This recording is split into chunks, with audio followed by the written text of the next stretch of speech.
This is Talking Drupal, a weekly chat about web design and development from a group of people with one thing in common. We love Drupal. This is episode 318, DDEV. Welcome to Talking Drupal. Today we're talking about DDEV with Randy Fay. Randy's been kicking around the Drupal world for ages, but for the last several years has been maintaining DDEV, the local and cloud development environment. Randy, welcome to the show and thank you for joining us. What fun to be here. Thank you so much. I'm Nick Laughlin, and today my co-hosts are, as usual, John Picosi. What's new with you this week? Here I am, everybody. So it's not so much what's new with me. It's more what's new with Talking Drupal. And it's not really actually all that new. We have been posting on YouTube since the dawn of the podcast. But we are approaching a milestone. We are getting up there. We're almost at 1,000 subscribers, which is a milestone, at least in my own head. So just asking if you're a listener right now and you subscribe to the podcast on your podcast catcher of choice, maybe go over to YouTube and just hit the subscribe button and subscribe there. I'm not saying you necessarily have to watch it on there. If you don't want to, you prefer to Please listen. do. That's fine. I will say it is maybe more entertaining than just listening because you can see my facial expressions and it's a fun thing to watch from time to time. Also, since we're talking about the socials, LinkedIn, we just created a LinkedIn page. So if you're on LinkedIn and you are so inclined, find our page and subscribe to that. We will have show related news going out there all the time. So that could be useful to some. And visiting us again for the week, Amy June, what's new with you this week? Well, I live in Northern California and we don't get much of a winter, but I'm starting to prepare for it by going other places. So we have some nice vacations lined up, which is sort of exciting because new music is opening up and venues are opening up again. And I really like music and travel. So we're getting ready to go to San Diego next week and see the current iteration of the Grateful Dead. And then getting ready to go to a conference in Denver in November because Bad Religion's playing. And I realized I don't own a jacket because I live in Northern California. So it's been this like, what's a jacket? What does waterproof mean? So that's been quite an adventure. And then work-wise, I'm just lining up a good lineup for San Francisco Drupal Users Group, trying to facilitate some talks for the beginning of the new year. And I'm really excited about the variety of talks we've had since we've been sheltering in place,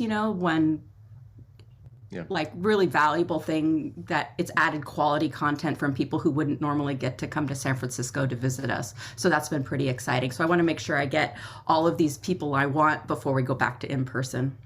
So two questions, Amy June. I was going to ask this earlier, but what is the temperature outside there today? 72. Oh, okay. Yeah, it was 45 this morning when I took the kids to school. So I was just living vicariously through your But it's cold. I have a sweatshirt on and slippers, so got it. And then as far as SF Doug goes, what is the next topic or speaker that you guys have? So we have Valerie from Rooted. Rooted in Kalamuna do a lot of non-profit technology summits for Badcamp. But that's not what she's going to be talking about. But I might as well give a plug as the one event that Badcamp is having this year is the Nonprofit Technology Summit, October 28th. But Valerie's coming on and talking about how she manages like helping nonprofit websites do their thing, which will be really nice. And then Martin Anderson Klutz is going to come on and talk to us about time and date. And then in January, Jürgen is going to come and talk about ECA, which is a new rules engine for Drupal 9, the event condition action module. Mm-hmm. So, and then we have different things coming up, like we're going to do some talks on unit testing. We're going to do some talks on speaker diversity workshops before DrupalCon comes up, so we can get more speakers in the lineup for all of our events. And we have the best well, not the best, but we have a really good platform for doing that. So yeah, excited. Very cool. Very cool. And Randy, thank you again for joining us. What's new with you this week? Well, it's been a crazy, crazy week. Those of you that know us know that a big part of our life has been taking care of my elderly mother for the last 10 or 12 years. She's lived with us for a long time, and she's been in assisted living. She came home for the first part of the pandemic, but she's just been a delightful, very, very demented woman for a long time. Just lovely, wonderful. Can't remember a thing for even a moment, but lovely to talk to. And she's always been crazy for her fitness. She's always walked her little dog around and around and around. Well, about a month ago, she broke her hip again, and it's inoperable, and it's been just a downward cycle from there. It just got worse. It got her on a walker. She was always on a cane, then she was on a walker. Then she couldn't get out of bed. She couldn't roll her legs out of bed. She'd scream in agony. There wasn't, several trips to the emergency room, unable to manage it. So a little over a week ago, she got taken to hospice in an ambulance. And that's where she's been, and probably where she'll die. But the day that happened, I got COVID symptoms and had COVID last week. It was just like, for me, it was a few days of fever and a bad cold kind of experience. It wasn't too bad, and I seem to be fine now. You can probably hear a little in my voice where I've been coughing it out. But so we haven't been able to even go see her. But my brother and sister have been around, but we can't even go see her. So that's been kind of crazy. Nancy, my wife, doesn't seem to have COVID, but as you can imagine, being in the same house with me, she's totally paranoid about it and paranoid about what she has or might not have.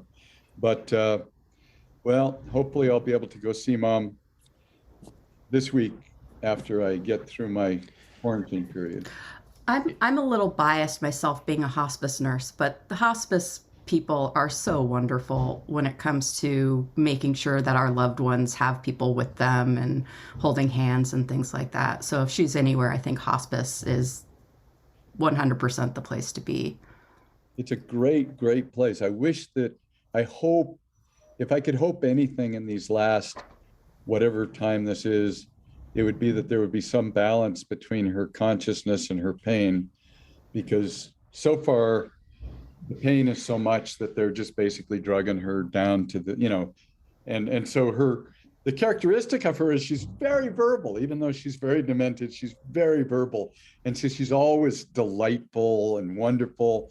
And to have her drugged out to where she can barely respond is hard. And they're working hard to try to find that balance, but her pain is enormous. So we don't want her to have that. Yeah, these types of transitions are always super difficult. And I mean, in the time of COVID, that just magnifies it, because, in the normal times before, you could at least get together with family, get together, with your loved one and spend some of that time together. Yeah, my heart goes out to you guys. That's really tough. I know my grandfather went through hospice, and I remember I knew you were a nurse, Amy June. I didn't know you were a hospice nurse, but Yep. Yeah, thank you. I mean, what you said is true. Those nurses were troopers. It was very, very personal time for the family, obviously, but they seem to have a sixth sense for when to speak up and when to just be there for the patient. So yeah, hopefully we hear some good news in the coming weeks from you, Randy. And I mean, the testing positive at that time, can't imagine. I mean, again, that's a terrible timing. Yeah, it's terrible. It's especially terrible after the whole pandemic. We did fine, and we even got to when they got this special thing called compassion care visitors, we were allowed to visit Mom every day. So we put her back in the assisted living. she was in. So we navigated the whole thing, and we were able to see her and be with her the whole pandemic and not have that excluded problem. And then boom, the day that she goes to hospice, I get symptoms. Trying to transition out of a more serious topic, I feel a little awkward moving on to my update for this week. Moving on from that, but getting back to the show, my brother-in-law. I don't know if I've ever mentioned this on the show, but my brother-in-law does house cleanouts. It's one of his side jobs. So interesting. Yeah. So if you guys need making a mental note of that.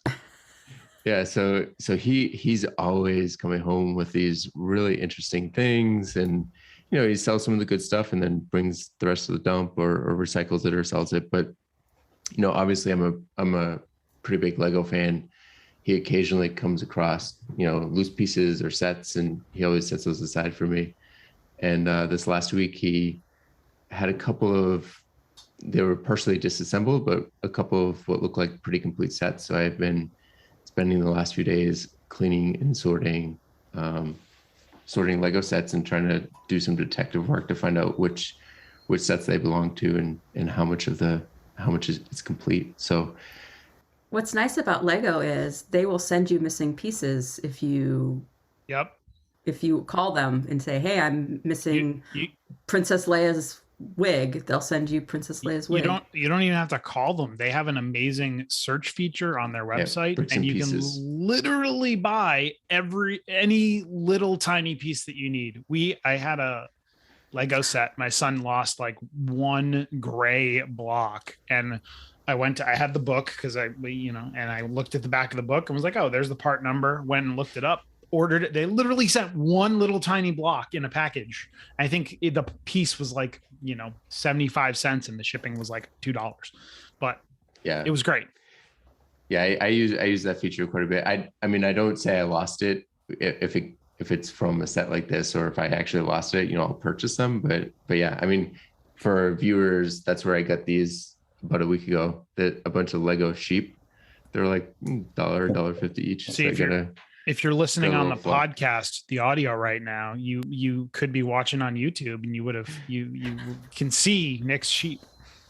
It's a visual medium. So we've got a module of the week this week as usual. John, I think I think I hear you talk about this. Except for Lingo Tech, I think this is the module I hear you talk about the most. And we have not yet done it. So what's the module of the week? So I talked about it yesterday because I was adding a feature to my website that involved a web form, and I wanted that web form to have some spam protection on it. So I was asking about Recaptcha. So Recaptcha is just that. It's a form spam mechanism to help you prevent spam submissions on your forms. And when looking at Recaptcha, I noticed that now they have version 2, which is like the Google, you can use the Google Recaptcha where it's like picture, or they have version 3, which seems to be, I don't know, more based on the user's actions on your website. So the module of the week is the Recaptcha module. You could also look at Recaptcha v3. That's another version of Recaptcha, but the Recaptcha module basically lets you add a Recaptcha to forms to be able to prevent spam submissions. And it was super easy to set up, even with like integrating with Google and going through it. Like, I think I had it up and running in like, I don't know, 15, 20 minutes after I kind of like worked through some of my own like learning limitations. I also wanted to point out for the astute listener, we talked about Clean Talk last week, which is also an anti-spam module. But we forgot to say what it did. So it's a week later, but Clean Talk is also an anti-spam module that helps block spam comments. I'm glad to hear that Recaptcha has come out with another version, because I've used it for a lot of years before even Google bought it, but I don't use it very much. But when V2 came out, with the pictures of which ones have a stoplight and stuff, I can't even solve those. I never get them the first It's time. it's funny hate you use that example, because literally yesterday I was testing it and I got like, where are the stoplights? And I was like, oh, here they are. But you know, I will say the one reason I went with Recaptcha V2 versus V3 was because, you know, V3 kind of works in the background, which is great. But if it doesn't or can't, you know, make a determination or score the individual, it will go back to V2 and still prompt them with a hey, check the pictures. And I don't know. For me, it felt like one extra module, one extra step. I'd much rather just be like, hey, if you're already using Google, you click the button and it says, yeah, you're good, or it gives you the pictures and you move on. But Yeah, you have to be careful with those captchas because they're not always accessible to people for assistive technology, or if you can't see the picture. So I think Recaptcha 2 allows a different alternative method. You know, you can click the sound and you can determine from sound and stuff like that. So great improvements with that one. I mean, I have to say, Randy, whenever I fail a capture, I do have that existential crisis moment where I'm like, am I just a simulation? am I not human? it makes me want to go back and like, did I really miss the picture of the curb or the picture of the tree? Like where did I? That's the one that makes me angry, is when it's like, okay, click on the sidewalk. You're like, okay, there's three sidewalks on it. You click on the three, and then 3 new pictures pop up. You're like, okay, one of those is a sidewalk. You click on it, and then it replaces. It's like, okay, I've clicked on 14 images already. When are you going to finally accept that I can, that I'm correct? When you click on the right ones, Nick. I really actually, I don't maintain very many sites, just a few, and they're from a long time ago and they don't matter. But I turned off all unauthenticated submissions a long time ago because it was unmanageable. So, I mean, with or without CAPTCHA, that's the way, more and more sites don't have any option to reply or anything. It's too bad. Too bad. Yeah, too much spam. As we said at the top of the show, this is about DDEV. Can you tell us a little bit about DDEV, Randy? What's the elevator pitch? So DDEV is a way to work on your website on your own computer. Everybody should have a local environment to work on a website, because otherwise they're going to screw up their production server. It's just a given. And so DDEV gives you a structured way to do that. It works the same on every operating system. It works on Windows, it works on WSL2 and Mac OS. It works on Linux, it works the same everywhere. It does a lot of the work for you, and you can bring it up in just a couple of minutes. It's Docker-based, like Lando and Doxel are also Docker-based. So it basically is running your site inside a little computer that is standard everywhere. Can you give us a little bit of the backstory on DDEV? Admittedly, I don't actually know how DDEV got started. Yeah, so it was started. It started. There was a company named Drud that was trying to build their goal in life was to build a hosting environment, and they went through several iterations of that. But when I joined Drud, it was about 5 years ago, and DDEV was one little piece of the puzzle that they had.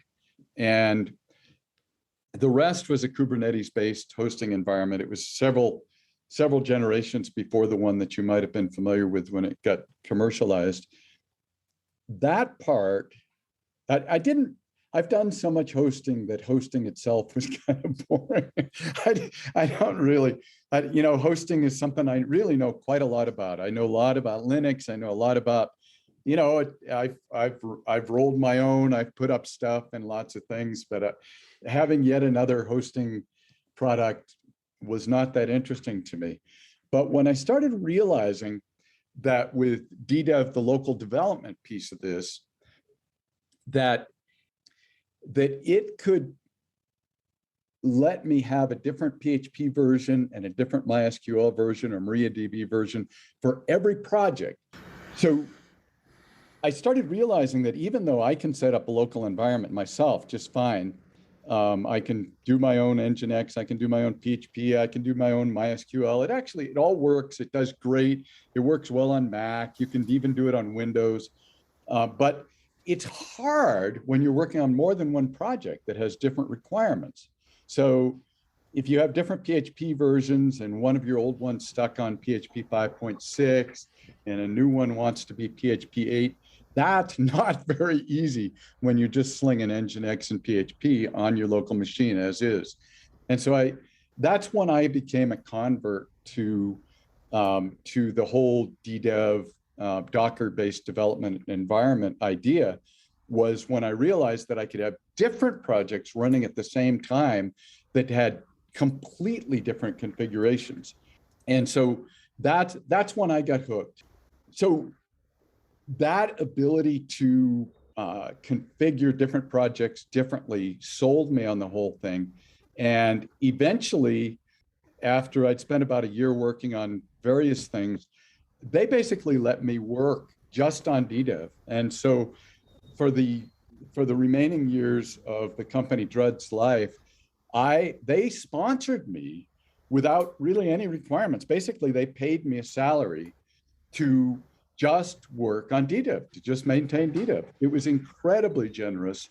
And I don't think it was likely that they ever expected anything except maybe some happy thoughts from people, from doing that. But that was incredible that they sponsored those years. So that's where DDEV comes from.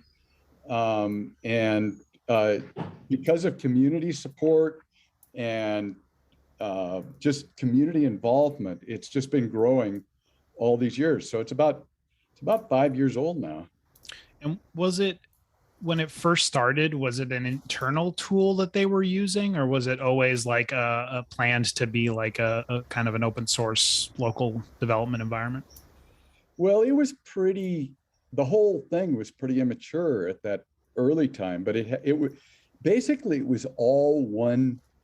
It was basically all one command line tool back then, the one that would start up things on hosting and the one that would do local development.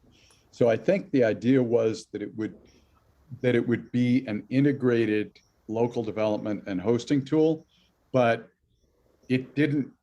But to make it open source and to make it more focused, it got spun off into DDEV, basically as we know it, a really long time ago. And that because it couldn't have been open sourced or really used by the community until that happened. And that's been almost 5 years that it's been out there.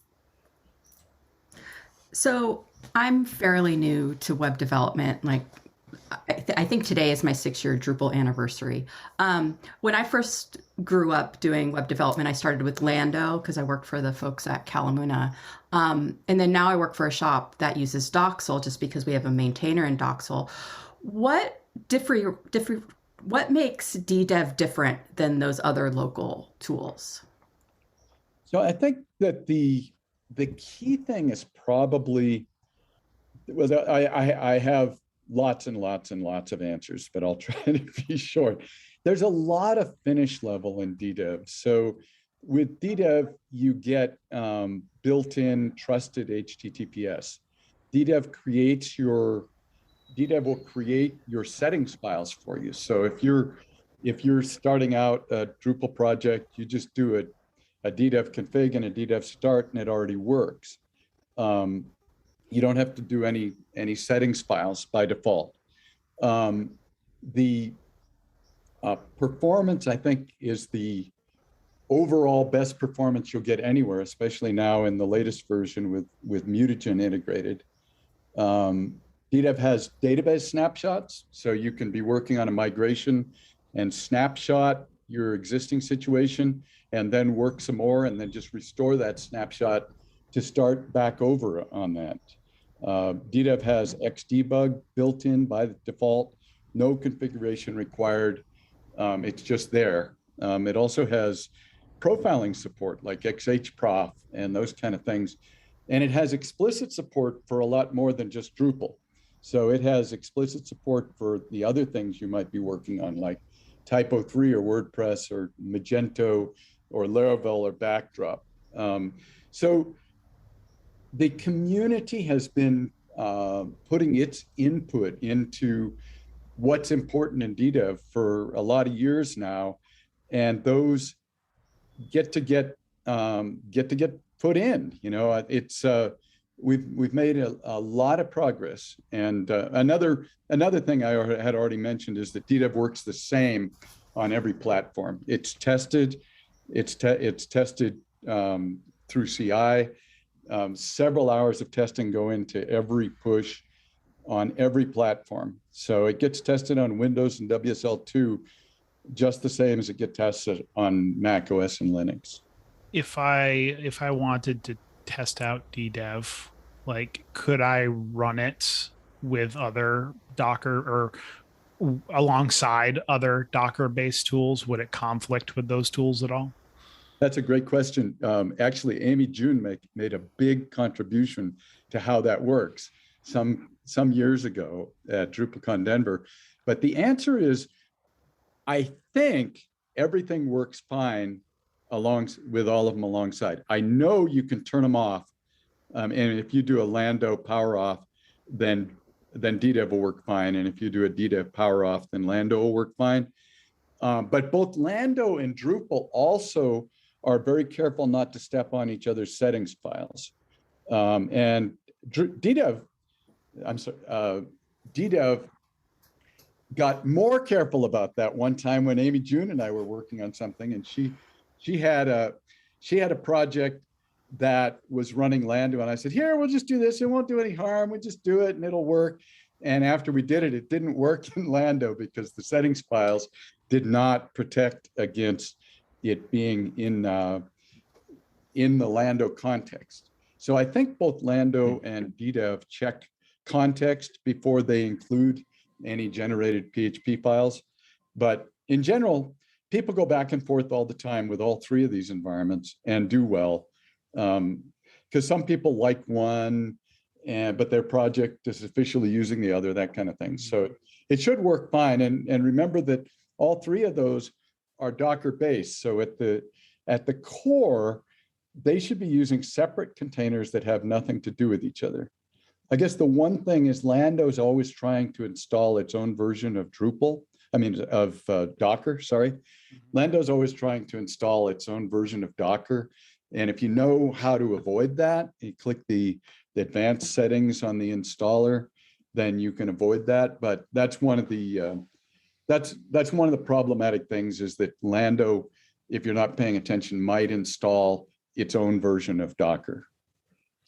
Yeah, I guess when I asked the question, I was not suggesting that you are running DDEV and Lando at the same time. It was more so like, could I switch between the two in like a responsible fashion of like shut one off and then turn one on, right? I wouldn't be surprised if you could actually run Lando and DDEV at the same time. I don't think you can. You do need to shut them off because I think they both try to grab port 80. Yeah. Oh, you could change the ports. Okay, so you could change. Yeah, because Lando kind of gets around that sometimes because they use a separate domain that kind of handles that. But the people that I know that use both side by side, they always have to shut one off to use the other. It only makes sense. They're pretty quick. Yeah, they're pretty quick. It feels like responsible use to me. So I'm a huge fan of Docker and all things Docker. And I'm always curious about these kind of meta projects because, with, one of the things that DDEV, Lando, Doxel, they all help with is you have an environment that mirrors your production environment. You can make changes, you can test them, and be reasonably sure that if something works locally, it's going to work in production. But when you have a tool like DDEV, where it's kind of the tool, you're developing the tool rather than developing a website. I'm always curious about what that process is for you. So you mentioned you have CI that tests on a bunch of different platforms, but how are you writing? What's DDEV written in? Is it a batch script? Is it Go? Is it something else? So DDEV is written in Go. And the beautiful thing about that is that Go has, fat binary isn't the exact right term, but you can build on one platform, you can build your product for every other platform just with the compile. There's nothing to it. You don't have to do anything. You don't have to have anything except the binary. And so you can build the macOS and Linux and Windows binaries right from the makefile on macOS or on Linux, and boom, there it is, which is a great thing about Go. The worst thing about Go is that it's separate from the community that is using this product. So it's harder for people to contribute, although lots of people have stepped up, learned a little bit of Go and made it happen. But Go is great for that. But really, even though the binary is written in Go, so much of DDEV has to do with the Docker files and the bash scripts and the testing scripts and all of the other little finish details that make things happen. So for example, we have ARM64 and AMD64 images for the Docker images. Well, we have to get those all built, and we have to figure out how to build multi-platform Docker files, all that kind of stuff that isn't Golang. There's an amazing amount of stuff.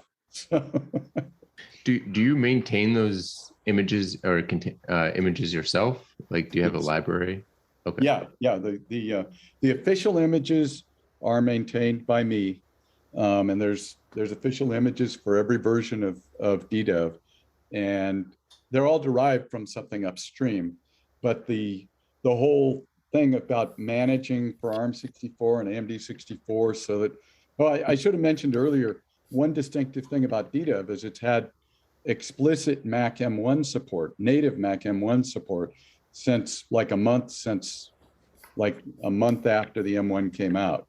So cool. People really like it on the Mac M1.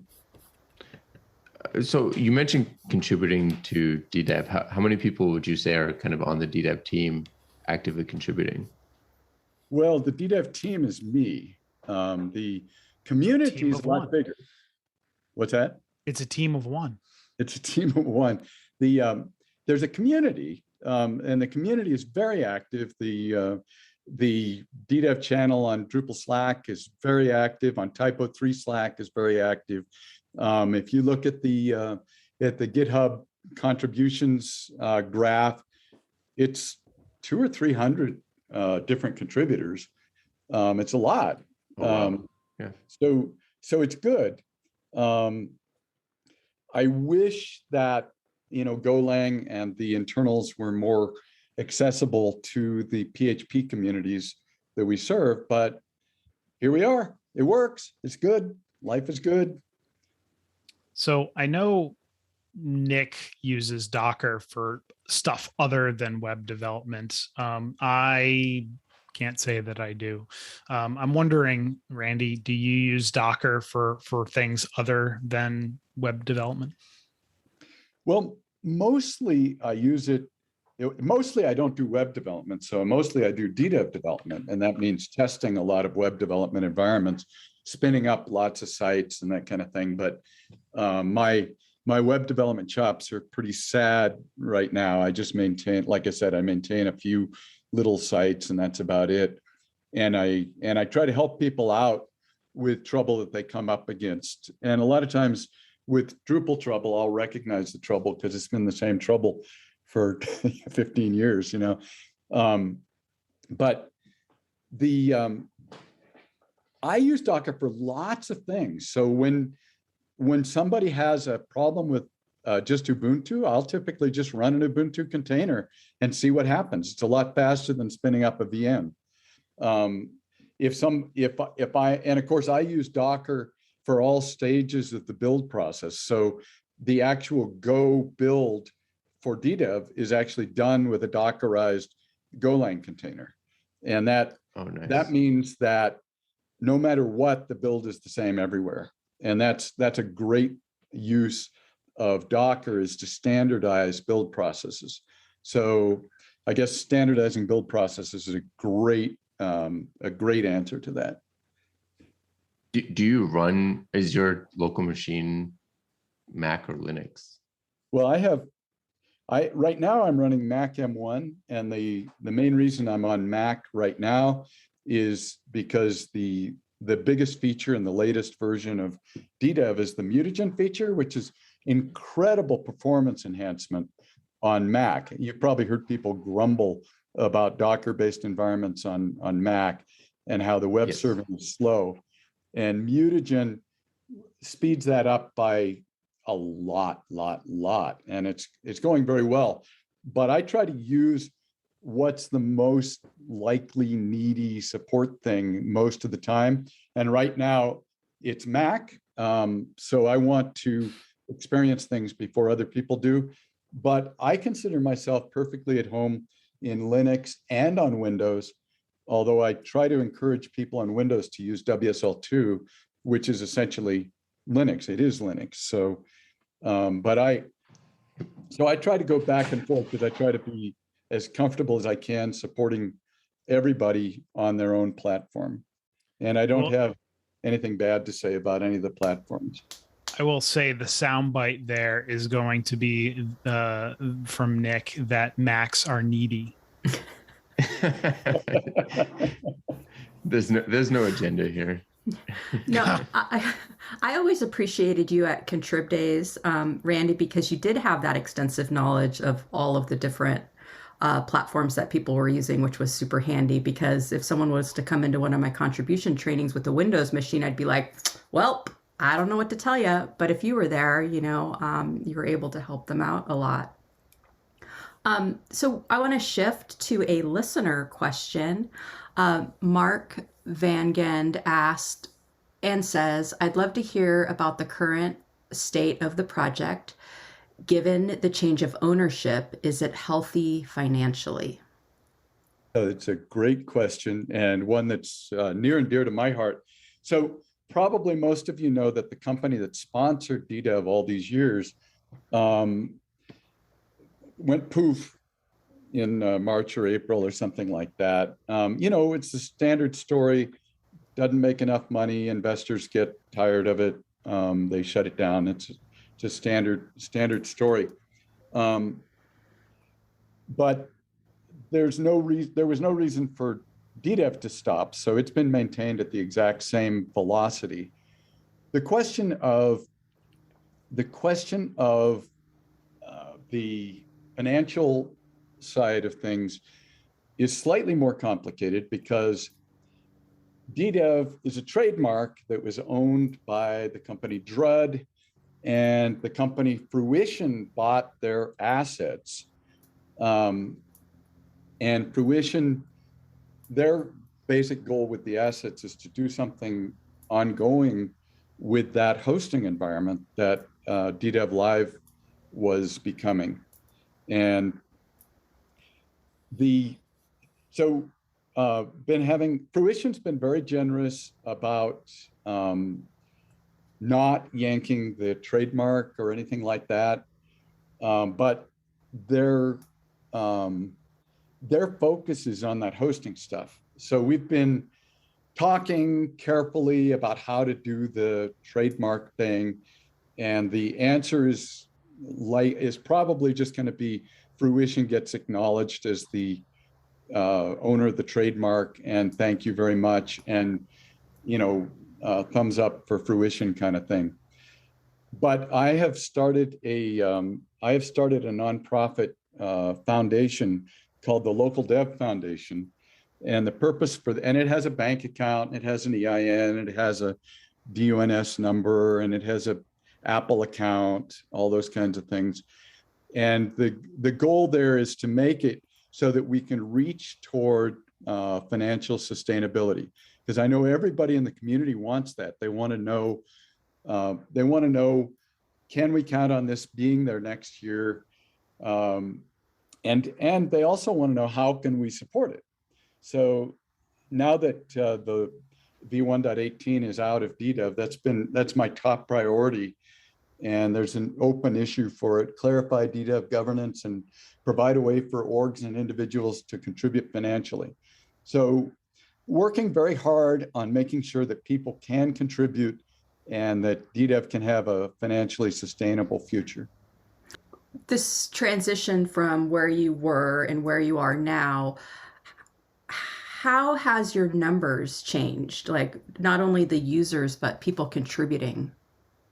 So I think everything has been going up in a pretty linear fashion. When I look at there's an opt-in thing to send telemetry with DDEV, and all the numbers have continued to go up at a good pace. And I think that I don't have any numbers for contributors, but I think the contributors, it seems to me like people have been more active and there have been more contributions. But the community is always very generous, and the support that you get from the community is amazing. So, and I expect that to also solve the financial support issues. So we were very lucky with this episode. We got a lot of listener questions, which was great. Josh Miller said that Randy has a long history with Drupal, outdating most, over 16 years. So thank you for that. Josh's question was, how did your contribution start, and how has it changed? And also, are you still building with Drupal? Oh, that's a lot of questions. So it's always great to hear from Josh. Josh is an old friend, and we worked together back in the day, a long time ago. So I started building a few websites a long time ago, probably Drupal 4.4 or something like that, and maintained some sites. But then after, my wife and I went on a 2.5-year bicycle trip through the Americas. And when we got done with that, I wanted to try being involved in an open source project. And I got involved. So I started just trying to contribute to Drupal. And so I started getting into core development. I'd come across a core bug and I'd try to fix it. And then you'd have to figure out, well, how do you find the person? How do you wake up the person who would look at this? And how do you make anybody care? Which is a real problem sometimes. Like if you just drop a solution in an issue, nothing's ever going to happen. You have to go find your way through whatever the organization is to sort out what happens next. And Amy June's done lots of work on trying to make that a simpler process, but it didn't used to be very simple. I'm not sure it's simple today, but it's a lot better. Anyway, I got sucked in. WebChick said, when I finally got whatever one I was working on, WebChick said, well, this has to have a test. And I'm like, there's no possible way to test that. And so I ended up writing a test finally. That got me sucked into core development. I eventually got kind of chewed up and burned out on trying to do too many things in Drupal. I really tried to do too much. I tried to solve every problem that I discovered, and that could be a lot. And that's not a way to do things. So then I started writing about burnout, and then I started writing about governance. And eventually I started working kind of on the side of things, more working on things like infrastructure that went with Drupal. And then I ended up with the job at Drud, which kind of fit a bunch of those things together, because knowing quite a lot about Drupal and knowing quite a lot about infrastructure and being able to put those together in a Docker world was a great thing. And I think I've already intimated the answer. I really don't maintain very many Drupal sites anymore. I only maintain Drupal sites. That's the few that I still maintain are Drupal. But I am not brave enough to take on any new ones anymore. And I do stay in the loop, especially with Drupal, because a lot of times it often happens that I'm the first one to discover like a core bug, because Drupal will try to update the PHP version, and then I'll be testing and there'll be a problem with the test results, and it turns out that it's Drupal or something like that. So I do have some of those early bugs, usually with a lot of versions of Drupal. So Randy, this popped a question into my head. What was your first coding language? Was it PHP or was it something else? Probably 6502 assembler. No, basic would have been first back in the 70s. Wow. Basic on an HP timeshare. I had my first round of college, I just had a couple of computer classes, but we had, there was an HP machine that had, with teletypewriters, that we could type in a basic program, and it was so much fun. But I didn't get into programming professionally until the early 80s. And that was probably 6502 assembler and C. And we did basic on the Apple II. We built a home automation system on the Apple II in the early 80s. And it would run your heating and air conditioning and turn on and off lights a little before its time. So John knows that we're going to go down that rabbit hole now. I'm a huge fan of home automation. Here we go. Was there a commercial product related to that? I'd love to. Yeah, it was called Tomorrow House. It was called CompuHome Systems, CompuHome Systems, and it was called Tomorrow House. And I used to have a video. I still have some manuals from it, but I used to have a video of me talking being interviewed by the local Denver TV station with one of the installations. Oh, cool. That we did. Yeah, I'm actually, we had a show on this probably about 6 months ago, but we talked about Home Assistant, which is the home automation software that I use, which is also Docker based, by the way. If you want to lose 6 hours of your life, go listen to that show. It's still our longest show today. We had to record over 2 different days, and it was over 2 hours long, but I think even though it was not really Drupal related, that's still one of my favorite episodes. Yeah, home automation systems, 40 years ago were something else. They were a bit ahead of their time, that's for sure. But kind of bringing things back to DDEV a bit, you mentioned that one of the big things on your plate right now is kind of flushing out that nonprofit that you talked about, kind of building a roadmap for financial stability of the project, I think. What other types of things are on the roadmap, either technical or non-technical, for DDEV?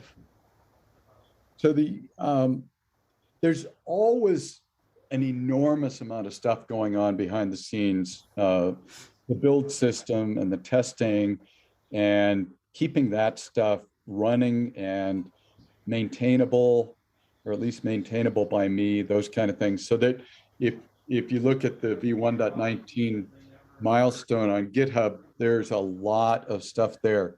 But the top one, as you said, is making sure that the governance is clear, and making sure that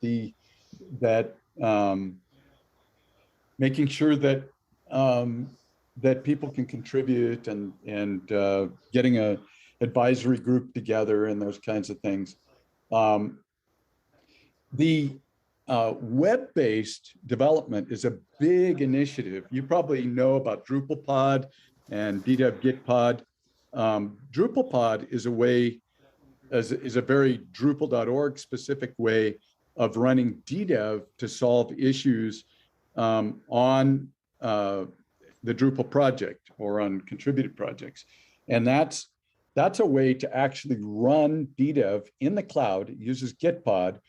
And what I want to do in this next round is to make it so that any project, so that with DDEV, it's easy to add Gitpod support to any project so that you can develop using DDEV with any project in the cloud. And you can already do that, but I want to systematize that. And so that's item number 2 on the next milestone. Longer term, I would love to see a GUI for DDEV. So many people can't relate to the command line, and I would love to see a GUI, but I think that I've always felt that that was too big a stretch as far as maintenance to take on with the current team of me. So it's always important to keep the project maintainable with the resources you have. Otherwise, it doesn't get maintained or doesn't get supported. But oh, I would love to see a GUI. It would help so many people. Yeah, I mean, that would, go ahead, Imogen. I was going to say, going back to that maintenance of a GUI as assistive technology changes, just keeping up with making sure that it's accessible across technology would be a huge task that I think your team of one might not be able to really, not handle, but that's a pretty big task. Yep. Yeah, and I mean, that certainly would be a huge differentiator too between kind of the 3 or 4 Docker-based Drupal local development systems that are out there. And I think that's the kind of thing that really drives innovation. I mean, I think it's great that there are multiple options. I'm sure you've pushed Lando and Doxel forward with some of your features and vice versa. But, none of them have a GUI that I'm aware of, and having that would certainly. I think Calabox had one at one point before they switched to Lando, but it was a little clunky and yeah. But DDEV had one at one point too. It might even still work. It was called DDEV UI, but it was a kind of a React-based thing built around. It actually was a runner of DDEV, and so it had a huge performance consequence. And it was basically unmaintainable and didn't have any test suite. And it just probably not the way to go. It's just GUIs in general have so much complexity that you better be ready to commit to them for a long time if you're going to have one and maintain it. So, I know the Simply Test Me project, that's something that's always evolving. And one of the things that took so long for that last release was making sure that GUI was just accessible to everyone. So as we get ready to wrap the show up, we have two more pieces of listener feedback / questions. One is from our very own Stephen Cross, who says he easily got DDEV running on a Raspberry Pi, while other tools do not run as simply. He was wondering, and you talked about this a little bit earlier, but how has ARM adoption been? Well, the Mac M1 is ARM64, and the adoption is off the chart. Everybody loves it. The machines are fantastic. DDEV and Docker run great on it. So it's been great on the Mac.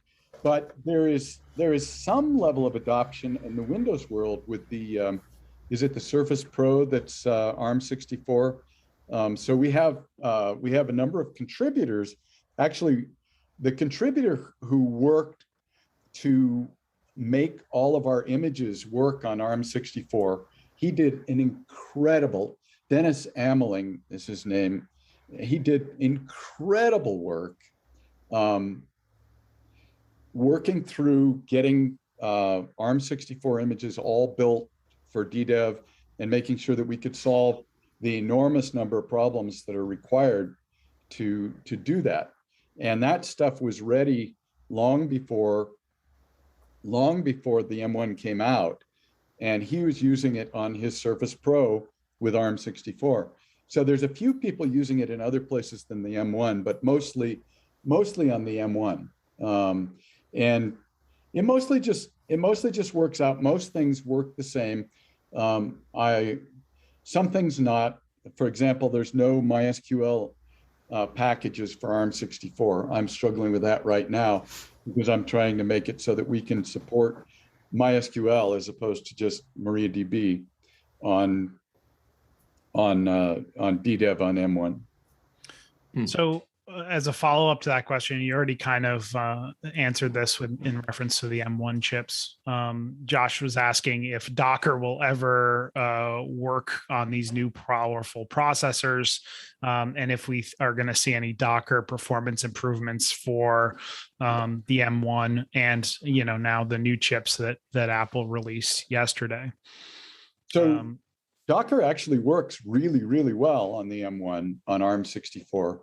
I think what Josh is probably asking is, can Docker solve the file system performance problem that has dogged it on macOS?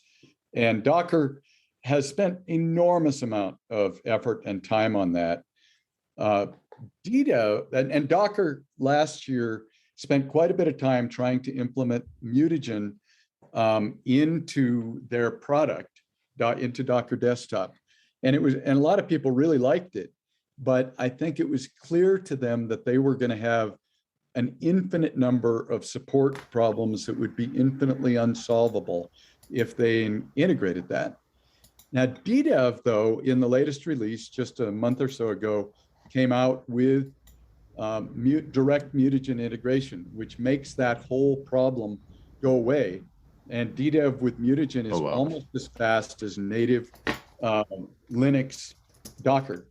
Native Linux web serving. It's fantastic, and people haven't even been I haven't even been getting hardly support questions.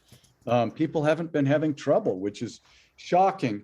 And the reason that's different with DDEV as opposed to just plain Docker is DDEV is able to choose sequence points where everything needs to be synchronized. So DDEV is able to say, at start, I'm going to make sure that everything is consistent. At stop, I'm going to make sure that everything is consistent. And so all the places where DDEV needs to check, it checks for consistency at those points and runs the mutagen command that is required to do that. And Docker couldn't do that because it doesn't know about the application. But DDEV does know about the application.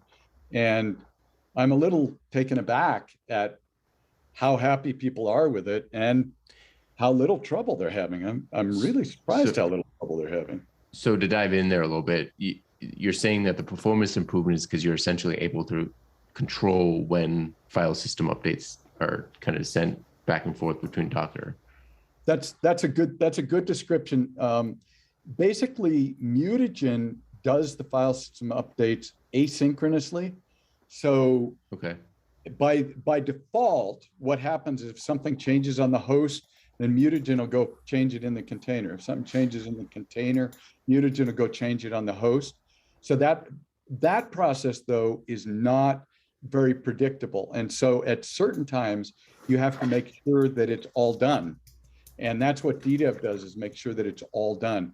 And as a result, the regular web serving behavior doesn't rely on syncing anything. So when you're using any of the traditional techniques, to touch a file inside the container means that file has to be checked on the host. And that's why Docker file system performance is bad. And that doesn't have to happen with mutagen. So the Docker Mac performance question, Stephen notes in our show notes here is for the poor souls that won't give up on Mac and switch to Linux. However, sounds like, Randy, they could just use DDEV with mutagen and stay on their Macs and be blissfully happy for the foreseeable future. People are really, really, really happy. I hope it continues to work out, but they are really happy. So there, Stephen. Hey, Linux is still the way to go. I had one final question for you, Randy. If somebody's looking to get started with DDEV, either to contribute or as a user, what's kind of the best place for them to get started? Well, the best thing to do is just go to the DDEV docs and try the Drupal 9 Quick Start. It'll take you like 5 minutes or less. Just the Drupal 9 quick start will just, you set up, you do a DDEV Composer install, and there it is. And it comes up just like that. Then play with that and understand it. And there you're good. Then join the Pound DDEV channel on Drupal Slack. A lot of nice people there. And that's the way to start. And then every once in a while, you and Mike Anello will have a class at a regional or local camp where you can get started in half an hour, 45 minutes too. You bet. Well, Randy, thank you for joining us. This has been a great episode. It's always great to have some of the tool developers that help the Drupal community on to talk about their contributions. Is there anything that you'd like to add as we close out the show? Well, I just appreciate an amazing community, because that's what makes DDEV happen, is that wonderful community and their contributions, and they're constantly trying to figure out how to make it work better for them. So the community is the thing, just like with Drupal. So I'd also like to note that Randy's wearing a Backdrop CMS t-shirt today, and our next recording next week will be with Jen from Backdrop. So a little future drop in there, pun intended. If you have questions or feedback, reach out to Talking Drupal on Twitter with the handle Talking Drupal, or via email at show@talkingdrupal.com. You can connect with our hosts and other listeners on Drupal Slack in the Talking Drupal channel. Our newsletter has gone through some changes. We recently added links to upcoming Drupal camps and local meetups. This week's newsletter debuts Chad's Book Corner, where frequent host Chad Hester recommends books on technology, professional growth, and health. Visit talkingdrupal.com/newsletter to sign up. And you can promote your Drupal camp on Talking Drupal. You can learn more about this at talkingdrupal.com/camp promo. Thank you, patrons, for supporting Talking Drupal. Jacob Rockowitz, James Shields, Kai Linux, Cass, Robert LaRue, Mike Pirag, Hawkeye Tenderwolf, Greg Marshall, John Ingham, Philip Benglinger, Aaron Menayer, Patrick Kate, Peter Guerrero, Mike Eason, and Stephen Cross. Your support is greatly appreciated. You can learn more about becoming a patron at talkingdrupal.com and choose Become a Patron. John Picozzi. Yeah, you did notice that my name was not in there. I'll see about fixing that. So if our listeners wanted to get in touch with you, Randy, had any follow-up questions, what would be the best way for them to get in touch with you? Oh, there's 1,000 ways. You can look at the support options on the docs, but Pound DDEV, for this crew, Pound DDEV in the Drupal Slack I'm always there, and there's lots of other wonderful people there. Perfect. And Amy June, how about you?